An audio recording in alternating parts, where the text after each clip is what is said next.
అనంతపురం నకిలీ పాస్ పుస్తకాల వ్యవహారంపై సిట్ దర్యాప్తును ముమ్మరం చేసింది. ధర్మవరం ఎస్బీఐ, కెనరా బ్యాంక్, ఆంధ్ర బ్యాంకుల్లో ఒకేసారి సోదాలు నిర్వహించిన సిట్ బృందం రుణాలు తీసుకున్న వారి జాబితాను 22లోగా ఇవ్వాలని ఆదేశించింది. దీనిపై పూర్తి వివరాలు మా ప్రతినిధి శ్రీనివాస్ అందిస్తారు. శ్రీనివాస్, నకిలీ పాస్ పుస్తకాల వ్యవహారంలో సిట్ దర్యాప్తు వివరాలేంటి? నకిలీ పాస్ పుస్తకాల వ్యవహారాలకు సంబంధించి కేసు విచారణ ముమ్మరం చేశారని చెప్పవచ్చు. ఈ ఉదయమే ఏదైతే ఉందో కలెక్టర్ అలాగే ఎస్పీ బ్యాంకర్లతో సమావేశం నిర్వహించారు.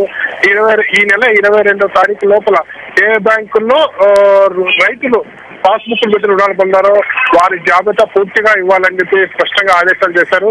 ఆదేశాలు చేసిన అనంతరం వచ్చేపట్లోనే ధర్మవరంలో ప్రధానంగా ఎక్కువగా పాస్బుక్లు చలామణి అయ్యాయన్న ఆరోపణలు వినిపిస్తున్న కెనరా బ్యాంక్, అలాగే ఎస్బీఐ, అలాగే ఆంధ్ర బ్యాంక్ లో ఒక్కసారిగా పోలీసులు సోదాలు నిర్వహిస్తున్నారు.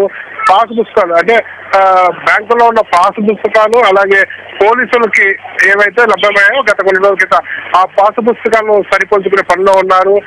మరోవైపు ఈ నలుగురు నిందితులు, ఈ కేసులో నలుగురు నిందితులను పోలీసులు కస్టడీకి తీసుకుని విచారించిన అనంతరం పలు విషయాలు బయటకు వచ్చాయి. దీంతో దాదాపుగా ఇప్పటి వరకు ఈ కేసులో 22 మంది అరెస్ట్ చేయగా 19 మండలాల్లో పెద్ద ఎత్తున దాదాపు 10 కోట్ల వరకు నకిలీ పాస్ పుస్తకాలతో రుణాలు పొందినట్లు పోలీసులు ఒక నిర్ధారణకు వచ్చారు.